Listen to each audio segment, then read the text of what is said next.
Bienvenidos todos a otra tertulia. Buah, las tertulias son de las cosas que me gusta más hacer. Y nada, estamos aquí otra vez. ¿Qué tal, Martí? ¿Cómo estás? Bien, bien, muy bien. Un poco cansado ahora que sé que duermo menos de lo que debería. ¿Qué quiere Ahora, decir eso? antes que no lo sabía dormía bien, pero ahora ya no. ¿Qué quiere decir que duermes menos de lo que deberías? En otra tertulia hablamos de cosas de monitorizar el sueño y cosas así, ¿no? Creo, y he comprado reloj. No pude aguantar y nada, ahora sé que duermo poco. Porque no lo utilizo solo para esto, es más para deporte, pero una de las cosas que buscaba era tener un poco traqueado mi sueño porque me despertaba bastante mal y es que no acumulo horas de sueño. ¿Cuántas horas duermes más o menos Mm. aproximadamente? No, no duermo tampoco, pero una media de 6 horas. Y todos esos conceptos de fase REM, no sé qué, ¿te lo sabes? ¿Y sabes qué significa? ¿Eres friki así o no? No, ¿No eres? no soy friki. ¿Y el reloj que te has comprado, qué tal? ¿Qué marca es? Es un Sunto, no es un Garmin, que muchos me lo sacaron en cara en la oficina porque hay mucho fan de Garmin. Y nada, yo siempre soy no alternativo, pero me Alternativo. gusta no, pero me gusta probar cosas y dar oportunidad a cosas y siempre me gusta también probar cosas nuevas y justo este modelo, era nuevo de hace 2 meses, es el Sunto Race S. Estaba dentro del rango de precio que yo buscaba sin ser exageradamente caro, tenía las funcionalidades que quería y también me hizo un poco de gracia que hacía poco tenían una métrica que la habían sacado comprando una startup que se dedicaba bueno, a obtener esa métrica bien y todo. Y eso me hizo un poco de gracia porque como friki que soy del mundo tech, pues me llamó la atención y le di la oportunidad y de momento, la verdad, bueno, muy bien, es que todo lo que buscaba me lo está ofreciendo tal como yo lo querría, así que no sé, quizá en un tiempo voy a echar algo en falta, pero de momento todo bien.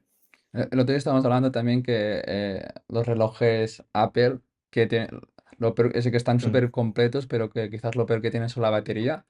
Y que yo mismo decía que me gustaría comprar uno porque al final ya tengo todo el stack Apple, ¿no? Como en mm. el trabajo tenemos el stack de Amazon, pues yo tengo el stack de Apple en casa y el reloj es lo que me falta y si de verdad la batería durara más. Lo que no sé, Martí, que no lo he mirado, buah, que si, porque el reloj de Apple está siempre encendido, entonces no sé si am, deshabilitando esa opción dura mucho más la batería. Eso no lo sé. Yo es que creo que no, porque, bueno, el mío tampoco cambia tanto de si tienes la pantalla siempre encendida o no. Quizá un día más, un día menos, sí, pero los 10 días te los dura. Ya. Entonces, Bueno. quizá ganas medio día más, ¿sabes? Con el Apple. Sí, sí. Bueno, tú, que le hemos puesto aquí ser frikis hablando de relojes. Ah, y bueno, sí, de eso vamos a empezar la tertulia. Yo llevo varios temas, Martí también. Sí, Y dime, Martí. no, antes de empezar con la parte friki de informática, ¿Vale? ah, bueno, no sé, a ti te gusta el tema del universo, cohetes y todo esto, ¿no? Uf, te diría que últimamente me he puesto más friki que antes. Antes no le daba mucha importancia.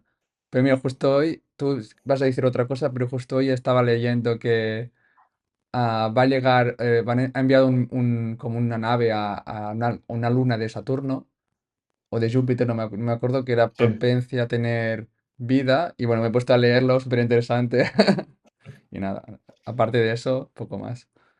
No, bueno, a mí es un tema que no conozco mucho, pero sí me llama un montón la atención y es que lo encuentro súper interesante, es brutal todo lo que hacen, es algo que dice, es una escala tan grande que yo como informático que a veces, yo que sé, en la universidad nos hacían en una asignatura de cálculo, creo que era, que te hacían un ejercicio donde te dabas cuenta de que un error no sé, del 0,001 en el espacio era, pues, que te desviabas un montón de kilómetros y cosas así, me flipa mucho ver lo que hacen. Y una de las, un evento que ha pasado, bueno, que pasó ayer, si no me equivoco. Sí, creo que sí. No sé si era ayer o antes de ayer, porque era a las 7 de la mañana de, entre Estados Unidos y Australia. Y, pero fue ¿cómo se llama la empresa? El SpaceX. SpaceX, que esto cojones. Bueno, que está intentando hacer un prototipo del cohete que va a ser el que va a viajar a la Luna y no sé si el de Marte ya, que lo que le interesa hasta ahora es conseguir no destruir mucha parte del cohete, pues lo consiguió. Y básicamente el evento o el acontecimiento es que intentaban aterrizar el Super Heavy, que se llama, que es la parte donde hay todos los propulsores, donde hay todo el combustible y que ocupa, bueno, mide 70 metros, es como un edificio de 11 plantas o algo así, pues consiguieron al, como cogerlo al vuelo para así que no sea destruido. Como unas Y pinzas, ¿no? Eran fue como la unas primera pinzas vez en así. la humanidad, sí, sí, sí, y fue la primera vez en la humanidad que se consigue algo de estas dimensiones. Y es que siempre, de verdad, me encantaría saber, un poco así resumidamente, el stack tecnológico que hay allí y los cálculos que deben hacer, y la precisión y, y cómo lo monitorean todo. Porque una de las cosas bueno, me vi un vídeo donde explicaban cómo funcionaba, bueno, o cómo sería el proceso, y había un punto en el que ya se había desprendido esa parte del cohete principal y todo, en el que el director de vuelo debía decidir si, en función de cómo estaba el Super Heavy, debía decidir si le daba la instrucción de intentar aterrizar en la base o si lo enviaba en medio del mar para que se destruyese. Y digo, claro, es que este tío debe tener una información súper resumida, pero súper útil de cuál es el estado de todos los motores, de todos los sensores, de todo, que debe ser flipante. Y a raíz de esto, lo que te he comentado antes, Joan, que no te lo he dicho, pero que a mí me hizo mucha gracia, y es que siempre estamos dando la turra con Grafana, y hay un dato curioso de Grafana que en 2015 en un vídeo promocional de SpaceX, del Falcon 9, aparece una pantalla por el fondo, que quizá no monitorizan nada de cohetes ni nada, quizá era solo para el vídeo, pero donde aparece una pantalla de grafano, ¿no? Y Me suena haber bueno, está escuchado guay. eso, ¿eh? No, está muy guay, es súper increíble, ¿eh? Yo también he visto el vídeo y claro, como lo más difícil entiendo es cuando está bajando la fuerza que tiene que hacer para... Porque claro, eso cuando cae del cielo debe bajar a una velocidad que enorme Sí, y la sí, fuerza enorme. para enderezar y luego centrarse y no destruirse es una locura. Y el objetivo, es que el objetivo es hacer esos cohetes para enviar gente a la luna y luego poder como aterrizar? ¿O es solo no destruir y así poder hacer más pruebas o todas o quizás todas juntas, no sé. Yo diría que el objetivo es que sea reutilizable Mm, y porque hasta ahora, claro, imagínate que tú siempre que quisieras hacer un viaje con avión tuvieses que lanzar a las personas en paracaídas y explotar el avión. ya, Es ya, ya. insostenible. Y entiendo que, es decir, SpaceX tiene una visión al futuro. No sé si pretende ser ellos quien van a conseguirlo, pero es como que alguien debe pasar por ese proceso de estamos haciendo avances muy importantes, pero aún sin llegar al resultado, porque van a pasar muchos años antes no Sí, lleguemos al sí. resultado. Sí, de hecho leí que el cohete que te comentaba antes estaba previsto que llegara al 2030 a la luna esta de Saturno o Júpiter, que no me acuerdo cuál era. Súper guay este mundo del espacio. A ver No si, sé, si lo seguimos un poco o algún avance chulo y también lo comentamos por aquí. a mí ni me mola, porque me mola porque son avances de la humanidad, es decir, no Sí, son, sí. son cosas que es la primera vez que pasan y me gusta mucho. Así que se ve que SpaceX no usa Datadog, qué decepción. Eh, Creo que tienen herramientas más específicas de que solo Grafana. Seguro que no quieren enviar tampoco los datos a más gente. Bueno, entonces, bueno, ya nos metemos, ¿no, Martí, Sí, a sí, toda la chicha? Venga, empiezo yo. El otro día, creo que lo leí hace 2 semanas o así, leyendo el libro que ya hemos comentado de Into DevOps. Into DevOps no ha sacado ningún libro aún, ¿eh? Quizás hacemos uno. Vamos a pasar todos nuestros vídeos al ChatGPT y vamos a decir, haz un vídeo, haz un libro y lo publicamos, Martí, ¿qué te parece? bien, pero va a quedar algo raro. Bueno, no sé. Bueno, total. Estaba leyendo el libro que se llama The DevOps Handbook. Lo comento porque quizás no habéis visto el último vídeo que lo comentábamos. Y me gustó un concepto que se llamaba Trunk Based Development, ¿no? Porque la forma típica de desarrollar es en formato de brancas, ¿no? Ay, perdón, de ramas, ¿no? Cada developer, cuando trabaja, tenemos una rama principal, cada developer que trabaja, pues hace como una rama secundaria a partir de lo último de la rama anterior y va trabajando, ¿no? ¿Cuál es el problema de esto? El problema es que seguramente a todos nos ha pasado que a medida, si trabajamos pocos, no se nota tanto, pero si trabajamos muchos, ah, cada vez, pues ¿qué pasa? Que hay más cambios de código, ¿no? Cuando más gente trabaja, más código se cambia y más tiempo tenemos que perder resolviendo los conflictos, ¿no? O quizás alguien pasa la rama a la rama principal antes que nosotros y entonces tenemos que resolver todos los conflictos y cuando más gente, pues esto aumenta exponencialmente.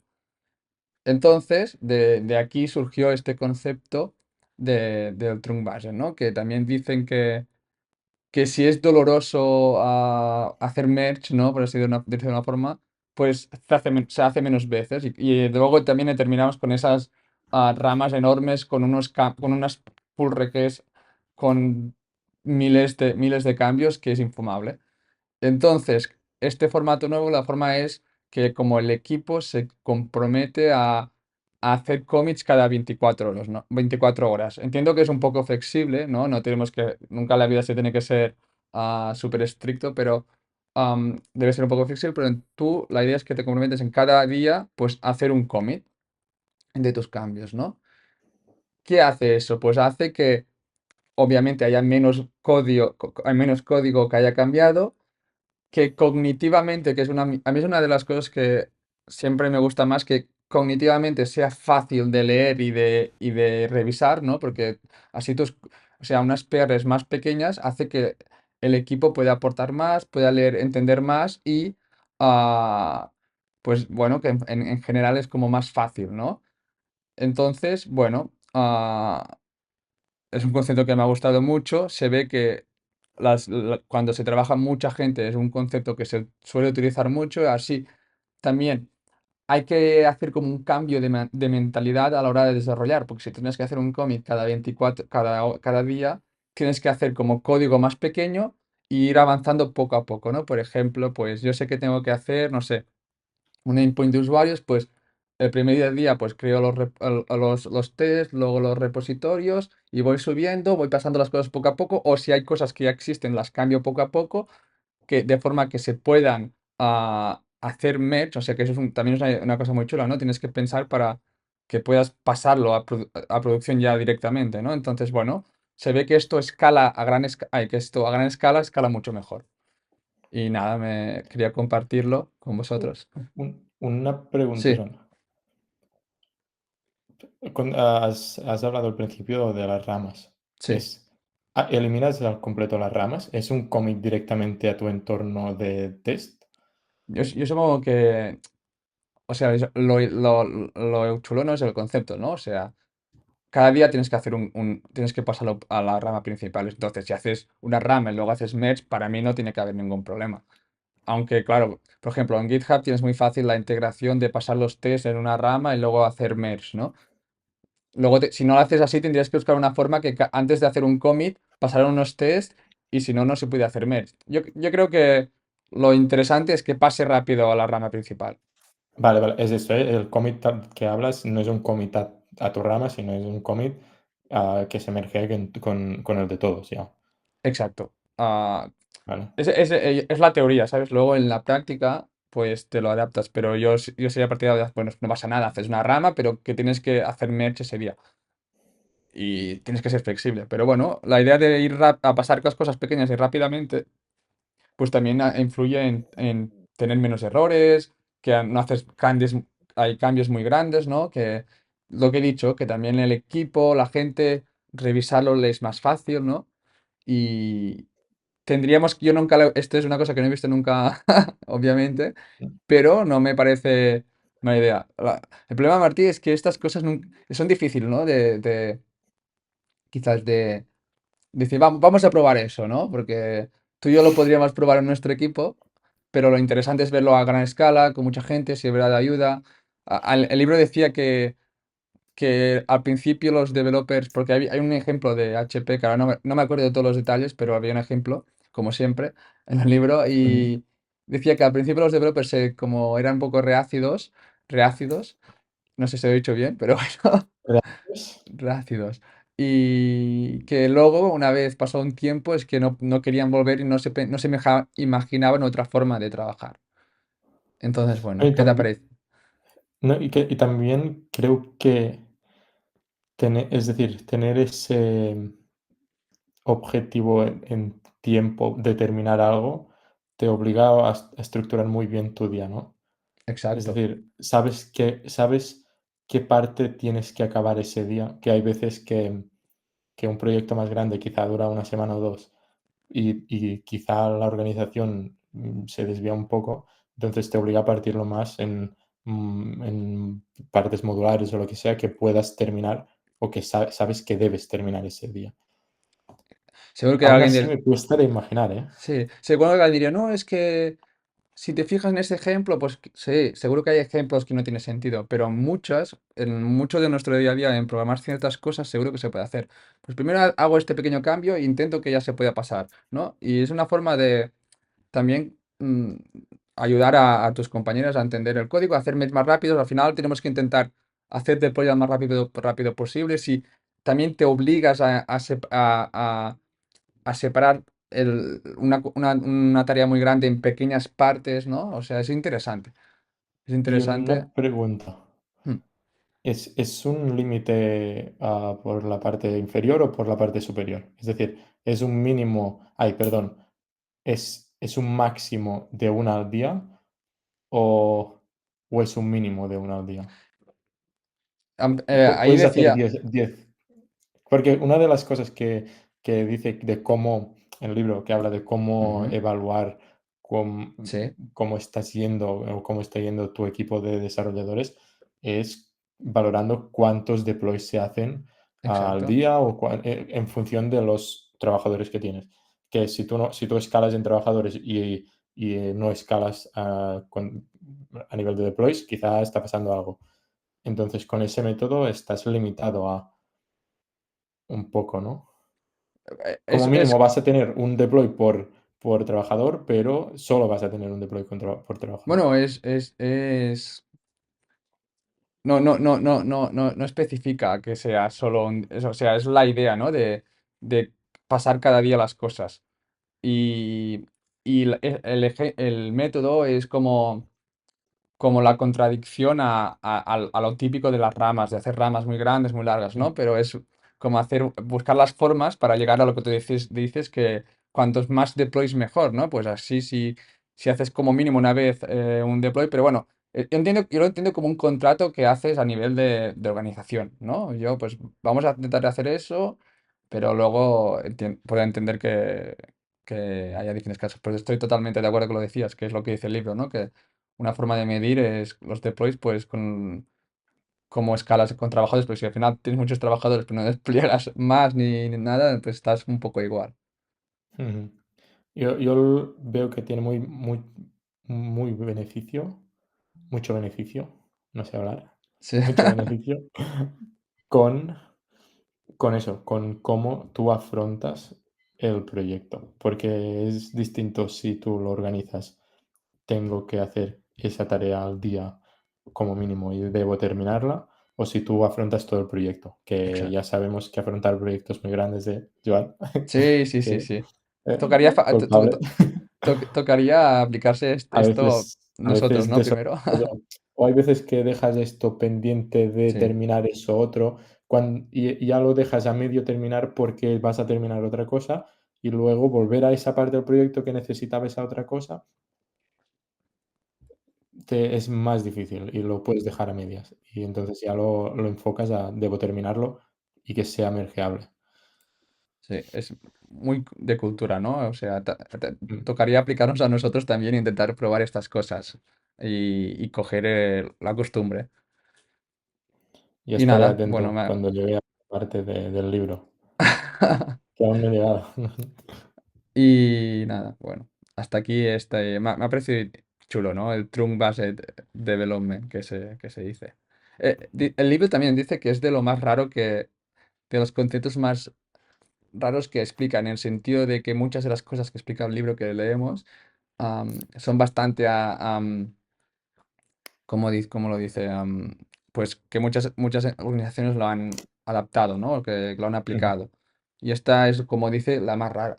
Bueno, ah, es chulo, es interesante. ¿Qué? ¿Pasamos de tema, Martí? Por mí sí. Va. Estos días te he visto trabajar bastante con un tema que nos afecta bastante a DevOps y como siempre hablamos de monitorización de servicios, de los logs, etcétera, en las GitHub Stars y así. Y hay otra parte que es el profiling, ¿no? Y bueno, pues para explicar, bueno, explícalo tú, que has Vale. estado trabajando. A ver, nosotros, Martí, como bien sabéis, siempre hemos estado monitorizando, como dices, muchas cosas, ¿no? Y una de ellas es la CPU, por ejemplo, y la RAM. Pero al final, si la puedes tener monitorizada, pero hasta que no tienes los problemas de verdad, no ves la utilidad, qué herramientas son útiles y para qué, ¿no? ¿Qué quiero decir con esto? Pues llega un punto, al principio normalmente, bueno, no sé si siempre así, pero llega un punto que tienes problemas de memoria o de CPU, ¿no? De memoria, ¿qué problemas podemos tener? Pues memory leaks, sitios que estamos, o que se está usando mucha memoria y hace que nuestros servicios caigan o lo que sea, o, o yo qué sé, sitios o sitios que ocupen mucha memoria y nos haga que el servicio vaya más lento, cosas así.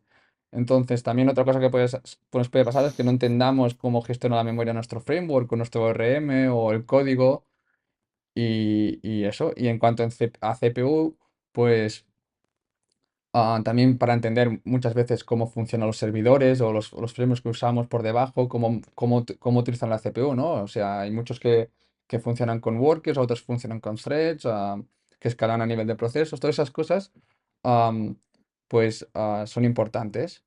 Entonces, estos últimos días hemos tenido muchos problemas con eso y nosotros tenemos pues, lo simple, monitorizamos la CPU y la RAM, ¿vale? Pues tenemos problemas de RAM. Vale, pues ¿qué hacemos, no? Vamos a mirar ah, herramientas para mirar dónde tenemos este problema. Teníamos también, por ejemplo, en Datadog, pues profilings activados, pero ¿qué pasa? Cuando tú tienes profilings, ¿qué es un profiling? Bueno, vamos a explicar un poco qué es un profiling. Básicamente es como, vamos a decir, un software que está monitorizando la CPU o la memoria de tus aplicaciones y genera, pues, pueden ser gráficos, tablas, cualquier resultado informativo de dónde están los problemas. Pero cuando es una aplicación que está corriendo en producción, pasa muchas cosas. Entonces, a veces es difícil con esas herramientas saber el problema real, ¿no? Entonces, de ahí lo que hacemos, como siempre, es, vale, tenemos un problema, vamos a intentar vamos a intentar atacarlo más pequeño, ¿no? Y vamos a hacerlo en local. En local no tenemos Datadog o cosas así, ¿no? Y con Martí, pues buscamos herramientas para poder ver esos problemas, ¿no? Y, Y perdón, Joan, sí, Martí.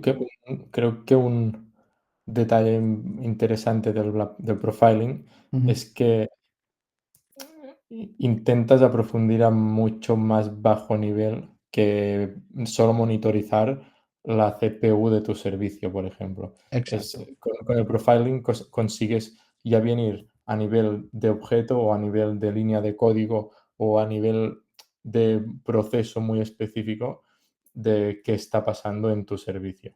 Y no tanto de voy a sacar solo la RAM que tiene libre mi servidor. ¿Por qué? Porque muchas veces tienes ya eh, un diseño basado, una arquitectura basada en microservicios y no quieres solo monitorizar un servidor grande que sabes que solo ejecuta una aplicación, sino que, bueno, es mucho más, te da una información mucho más específica y mucho más debugable que solo la métrica, ¿no? De un número de servidor. Exacto. Al final es lo que dices Martín, ¿no? Cuando tenemos estos problemas, nosotros queremos saber el origen del problema. Y en eso hemos estado trabajando, ¿no? En buscar herramientas para encontrar ese origen. Y hemos hecho como, pues, vale, vamos a hacer pruebas en local.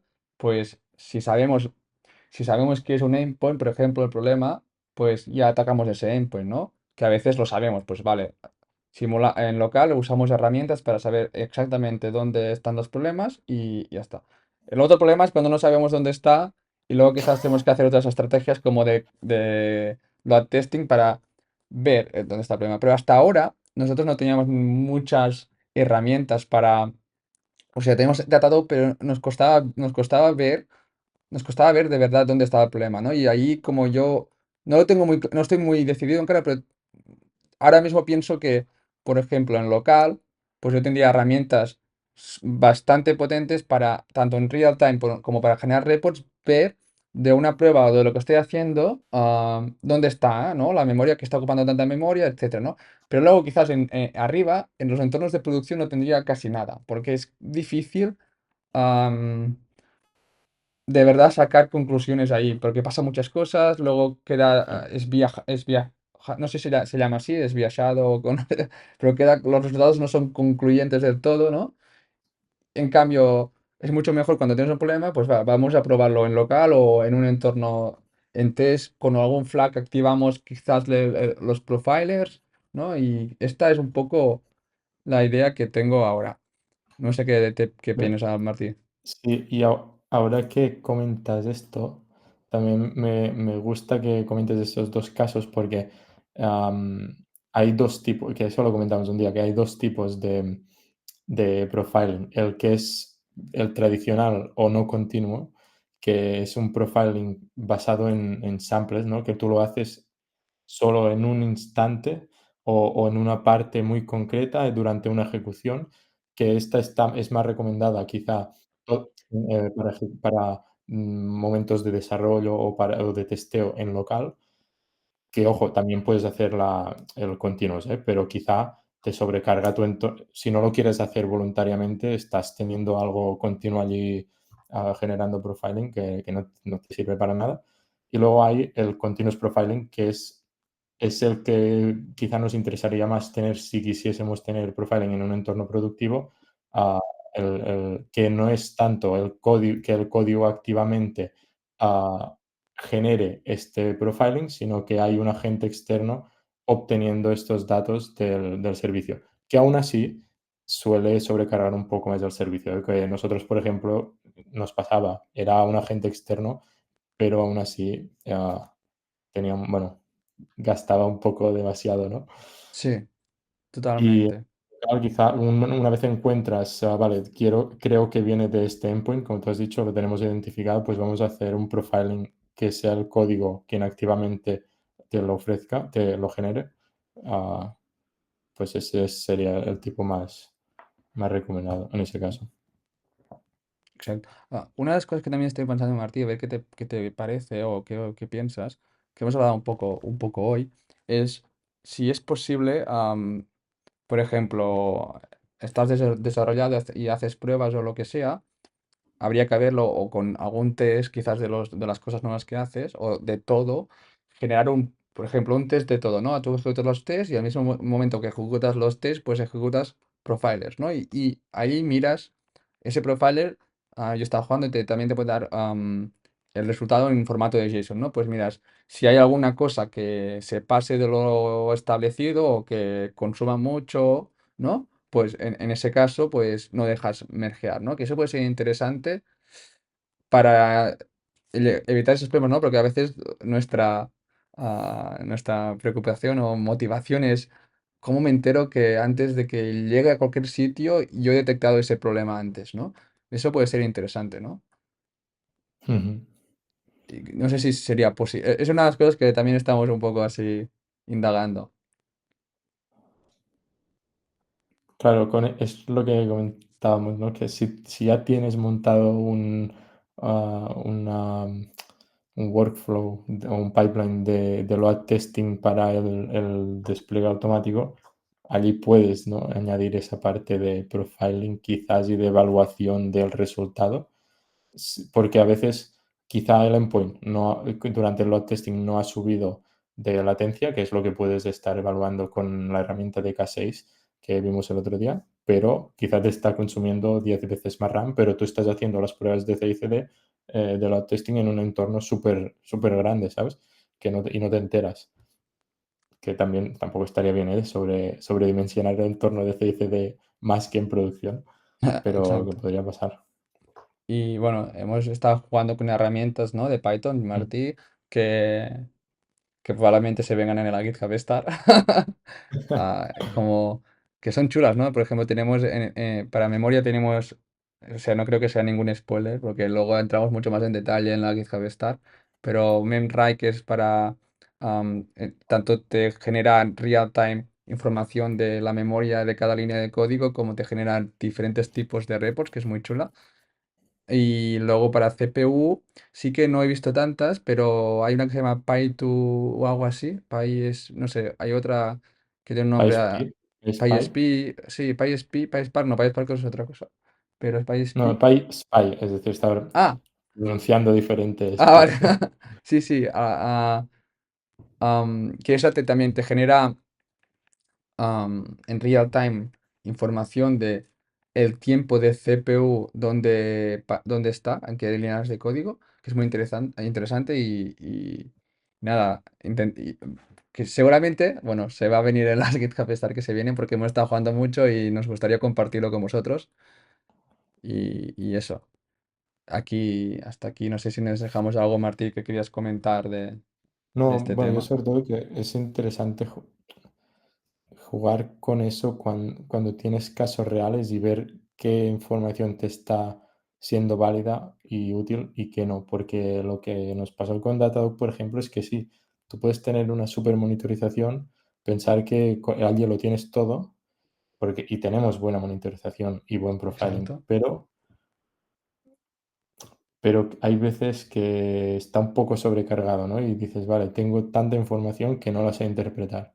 Y bueno, con casos así concretos y que haces en local y que tienes un problema identificado, pues va bien para poco a poco ver qué te está siendo útil, qué no y cómo tienes que afrontar el problema cuando ya lo tienes y no antes de tenerlo, que a veces quizá piensas que estás muy preparado y no lo estás tanto. totalmente de acuerdo. Me suscribo a lo que Y has otra dicho. cosa a mí me parece interesante esto también porque a veces con los logs, tienes mucha visibilidad, ¿no? Pero ¿qué pasa? Que quizá hay un log, hay una función y hay otro log. Y el primer log se ve, pero el segundo ya no. Y allí no sabes nada. ¿Y qué pasa? Que cuando peta por RAM un proceso, quizá te tumba directamente todo tu servicio. Entonces, ese es en ese momento donde tener métricas de ese tipo también te son útiles. Exacto. Tenía herramientas, que es lo que dices, que no nos pensamos que lo tenemos todo hasta que no tienes Que por problemas y ves cierto, que te quedas corto, hay que buscar más. Y no, bueno, o quizá no es que te quedes corto, sino que te falta ese identificador o saber qué línea se está ejecutando, yo qué sé, sí, cualquier sí, cosa tampoco puedes o tener relacionarlo con un log, lo que exacto. sea. Cuando necesitas saber dónde está el problema y tampoco puedes estar poniendo Datadog a los troles locales o a todos los sitios, ¿sabes? Y que igualmente quizás lo que te genera no es lo que estás buscando. Y bueno, sí, sí. Y por cierto, adivina quién también tiene herramientas de profiling. Ya lo sabes No, tú. Grafana, que usa SpaceX. No lo sé, pero lo tiene. Y además Pues, muy buena documentación. pues a ver si alguien Me explica cómo funciona eso. Y bueno, Joan, si te parece, pasamos al siguiente tema, que Sí, también ha estado en nuestro día a día bastante, bueno, está en el día a día, aunque la parte más idealizada está solo de vez en cuando. exacto. ¿Y cuál es ese tema, Y Martí? es el DRP, el Disaster Recovery Plan, Tiene otro que como nombre, ¿no? dice, También mucha gente usa otro nombre. Se te viene a la no cabeza lo sé, a mí me introduciste tú este contingency tema. o algo así. Bueno, Ah, tiene. sí, plan de contingencia. Exacto. Y, y porque, bueno, que como dice su nombre, es una estrategia, un plan para prepararte para el desastre. ¿Por qué te decía esa parte de que una parte sí que está en nuestro día a día y otra solo de vez en cuando? Porque nosotros cuando hablamos de DRP hablamos de lo que he dicho, un plan idealizado, ¿no? Un plan que no dependa de ninguna tecnología bueno, o que no dependa de ningún servicio de los que estamos utilizando de AWS, por ejemplo.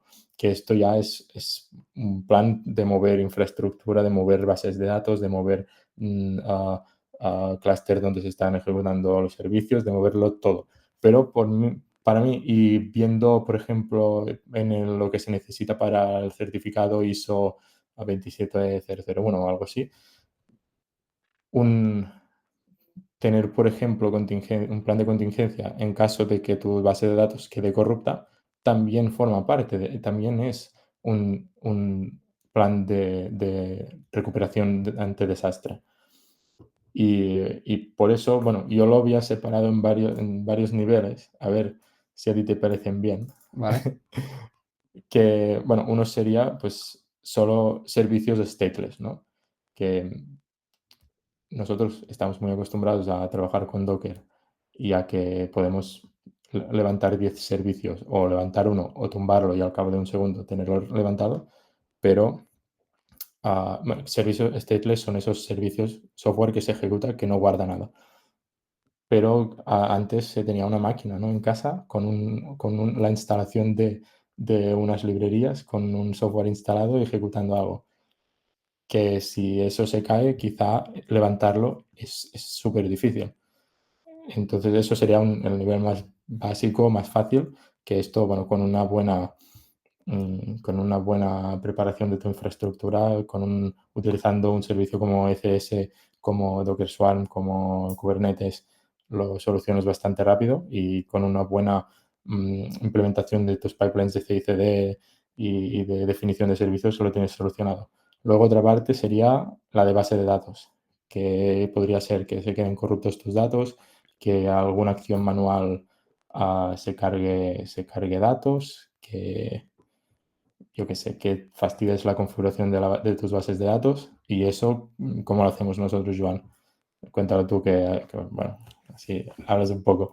Bueno, sí, en el caso de base de datos, lo que tienes que tener es una muy buena planificación de backups, ¿no? Bueno, normalmente lo que se hace es establecer una política, como por ejemplo puede ser, pues, hago backups bueno, cada media hora de mi base de datos y esos backups se guardan, por así decirlo, un mes y luego guardo un backup de cada día a 2 meses y un backup de cada semana a 3 meses, ¿no? Una especie de política Sí, para sí, tener un margen de maniobra si pierdes, si algún día, porque también puede ser que la líes y no te des cuenta hasta dentro de un año. Y luego, hostia, y todo lo que tenía antes, pues tienes que tener quizás, pues, una política porque no tener sorpresas. Y si la tienes, pues mira, es que mi política solo guardaba los backups de 5 años y eso pasó hace 6 años, pues es lo que hay, ¿no? Pero si normalmente llegas a un acuerdo a nivel más de negocio, llegas a un acuerdo de lo que puede pasar o lo que no puede pasar, pues siempre tienes que tener una muy buena política de backups. correcto. Y también puedes incluso mitigarlo un poco más temprano, que podría ser pues teniendo una réplica, ¿no? Como en AWS, que si por algún caso tu base de datos principal se cae, tienes una secundaria con los datos replicados que va a pasar a ser la principal. Y bueno, y teniendo ese, quizá puedes tener preparado escenarios de recuperación, ¿no? Teniendo scripts de hacer el restore. Luego ya hay otra que sería la infraestructura, que, puedes cargarte configuración de tu red, puedes cargarte configuración de tus servicios. Ah, se puede quizá, puedes llegar a tus límites de tu servicio de recursos y que se caiga tu clúster, ¿no? Y eso nosotros quizá lo solucionamos teniendo infraestructuras code, que conceptualmente es teniendo, no yendo a aplicar la configuración de tu infraestructura directamente en Amazon o directamente en tu Linux y, y que luego dentro de un año no me acuerde qué he hecho, sino teniendo esa configuración definida en un código, que podría ser con Terraform, que tú aplicas las mismas estrategias que con el software. Tienes un repositorio, validas todos los cambios, tienes un histórico y eso es tu imagen de lo que tienes en tu infraestructura. Y luego ya vamos al nivel extremo, que es teniendo un plan de contingencia donde tienes definido nuevos servicios o nueva infraestructura que cubren servicios de los que no quieres depender de lo que estás utilizando, que este es el que solo vemos una vez cada unos meses cuando nos toca y que ahora tú, Joan, te has estado un poco peleando. Sí, es que hay muchas estrategias en ese caso, como has dicho. La nuestra quizás es de las más extrañas o no creo que sea la más corriente porque al final tenemos am, muchos requisitos legales o muchos requisitos de compliance que nos obligan a tener, pues, sí que tener previsible que un día Amazon nos diga, pues ya no usáis más Amazon o que Amazon caiga, entonces, claro, y aparte tenemos que tener, bueno, muchas previsiones y, y es más difícil, pero muchas veces quizás te sirve con levantar la misma infraestructura en otra región de Amazon, ¿no? Porque al final si nos ponemos Martí y yo, tú y yo, Martí, vamos a montar una empresa, sí o sí tenemos que tener un plan de desastres. ¿Por qué? Pues por todas las cosas que has dicho, ¿no? Pueden haber muchos problemas, ¿no? O el, ya sea a nivel de que tenemos que tener una estrategia clara de hacer backups por A, B, C y D, pero ¿qué pasa si un día hay un tsunami en donde están nuestros servidores y lo tenemos todo en un mismo sitio, ¿no? Pues esto es un poco más, mm, ya más que si no vives en Florida, que ha habido un tifón hace poco y tienes servidores ahí, difícilmente te tienes que preocupar por eso. Pero bueno, puede ser porque hay sitios que eso es importante, pues bueno.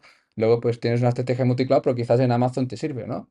Luego también hay estrategias de, como dices, tener más de una base de datos o hay gente que tiene dos entornos siempre preparados y corre uno y luego levanta el otro. Hay miles de estrategias, pero es importante definirla bien y tenerla y probarla, ¿no, Martí? Yo creo que es lo que me estamos haciendo, que lo has dicho tú, ¿no? Que estoy haciendo yo ahora es probar lo que tenemos, validar que funciona y si no funciona, pues hacer todo lo posible para que funcione, ¿no? Y es algo que se tiene que hacer periódicamente para asegurar que si nunca hay un problema, pues estás preparado. Que muchas veces todo avanza y queda un poco atrás y lo vas a probar y no funciona, pero bueno, hay que hacerlo para como todo avanza, pues la siguiente vez tendrás menos trabajo que hacer y estás más cerca de conseguir que funcione fácilmente. ¿Cuál crees que es el reto más difícil de esa ya, de un DRP multicloud tan completo?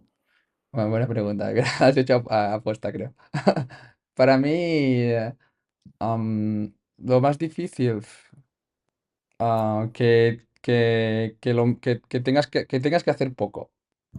O sea, lo más difícil es que tengas que hacer poco. Aunque es que quiero decir, quiero decir que sea muy fácil tener un DRP, que sea muy fácil tener todo levantado en otro lugar, donde sea y cuando sea. Y eso implica muchas cosas, ¿no? Porque si nos imaginamos la base de datos, si yo utilizo la base de datos de Amazon, no puedo tenerla luego corriendo en mi ordenador si quiero tenerla o en mi servidor. Entonces no será lo mismo. tendría que mantener yo ese servidor, ese Postgres, por ejemplo. Tendría que configurarlo igual para que cuando tenga un problema restaurar funcione, ¿no? Pero si, por ejemplo, mi sistema principal ya es un Postgres en mi servidor, se lo pongo en otro servidor, debería funcionar si lo tengo preparado, ¿no? Entonces, esto para mí es lo más difícil, ¿no? Que sea fácil, que no haya problemas. Y pasa por tener una buena estrategia, utilizar lo mejor y ser flexible. A veces hay que ser flexible, pero utilizar las herramientas que te permitan hacer eso. Si es algo muy importante para ti, pues tener un DRP muy seguro, pues tener o sea, tener eso muy fácil. Pero ya sabes, yo lo he hecho alguna vez, cuál es mi sueño húmedo, ¿no? Ay, ay, ay, joder. Eh, a ver, No, bueno, que tu clúster sea multicloud, es decir, que directamente no tengas un plan de contingencia que sea levantar todo, toda tu plataforma en otro cloud, sino que nativamente o como tú sí, lo sí. tengas preparado, esté funcionando con dos clouds a la vez, por lo que si se cae uno, tú sabes que tienes capacidad para asumir la carga en otro cloud. Eso, bueno, yo no sabría cómo hacerlo, ¿eh? Ya, pero claro, entonces, lo único difícil aquí es depende de la base de datos. Si hay una base de datos por el medio, si no hay base de datos también no es ningún problema, porque al final es código como Si no hay base de datos, no hay problema. Y quizás sistema de archivos, es decir, base de datos y sistema de archivos, yo creo que es lo que se complica más.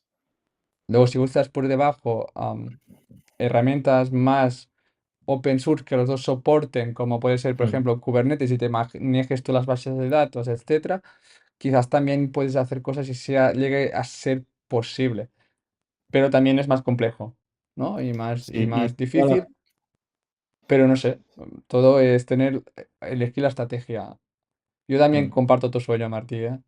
Pero no es húmedo en mi caso, pero Era broma, ¿eh?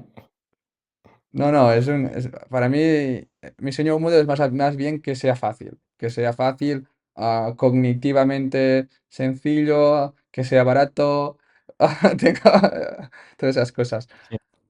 y que sea fiable, ¿no? Y que no, que de verdad funcione.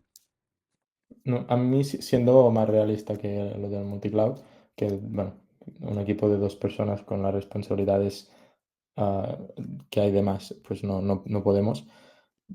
Sí que es intentar tener que duplicar el mínimo de cosas posibles, que al final es lo que te genera más mantenimiento a largo plazo, ¿no? Que Exacto, que sea si fácil, consigues metiendo ese duplicado, pues, es menos mantenimiento. de hecho, cambio lo que he dicho y utilizo tus palabras. Que tengan menos mantenimiento me gusta mucho más la definición. Sí, totalmente.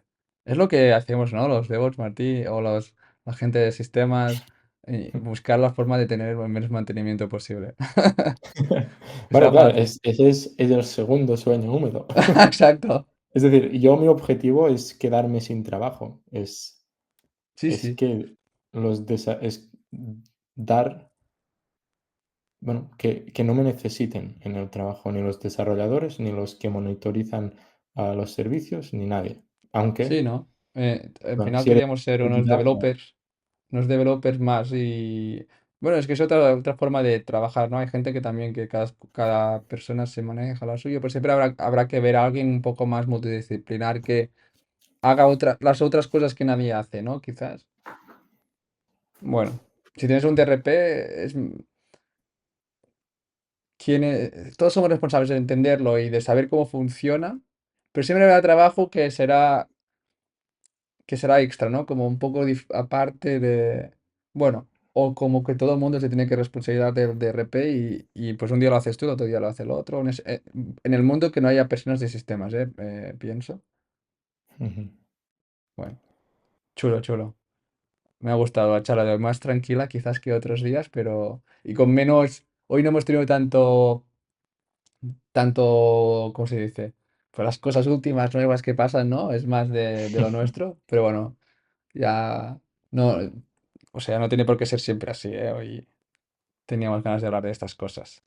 Y yo tengo muchas ganas, Martí, de hacer las GitHub Style que creo que van a ser muy chulas, que van a aportar mucho y, joder, yo personalmente creo que te he dicho Martí, estoy intentando focalizarme al máximo con Python para tener como todo m- más, ¿no? Intentar llegar hasta el final de toda y también de las herramientas que usamos como FastApp y Django, que ya sabemos mucho, pero intentar llegar más lejos, tener todo el máximo controlado para llegar a mi sueño húmedo siguiente, que es buscar otras cosas y jugar con Kubernetes y con Go, ¿no? Pero bueno, ahora estoy focalizado en intentar a los problemas del día a día, como dije, del trabajo y tal, pues, y también llevarlos aquí, ¿no? Que es lo que estaba haciendo un poco Martí, hablar un poco por aquí y así dedicar.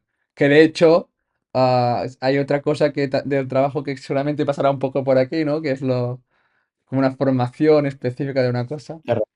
Sí. Ah, perdón, no tenía Ah, que decir. bueno, que si llega alguien hasta aquí, Martí, se lo merece saber, ¿eh? El spoiler. ¿Qué te iba a decir, Martí? ¿Te ha gustado a ti hoy? ¿Te has pasado bien? Sí, sí, muy bien. Y, siempre me gusta hablar de nuestros temas. Pues, Que a mi no- yo siempre se lo digo a mi novia que ella me escucha pobre, pero, pero no tengo, aparte en el trabajo obviamente sí, pero las horas no se pueden gastar comentando cosas que nos gustan, aunque a veces lo hacemos. Y con mi círculo de amigos no hablo de tecnología, porque nadie ha estudiado esto. Y el pobre se come todas esas explicaciones, o eso podría ser así, no sé qué, se lo come ella y se duerme. Y nada, aquí, aquí podemos hacerlo. guay, guay. Tú, Martí, te tengo que dejar porque se me va a quemar la casa porque tengo ahí la escudella haciéndose. Otro podcast explicamos qué es la escudella, que la gente que no es catalana difícilmente lo sabe, pero tengo que dejarte aquí, Martí.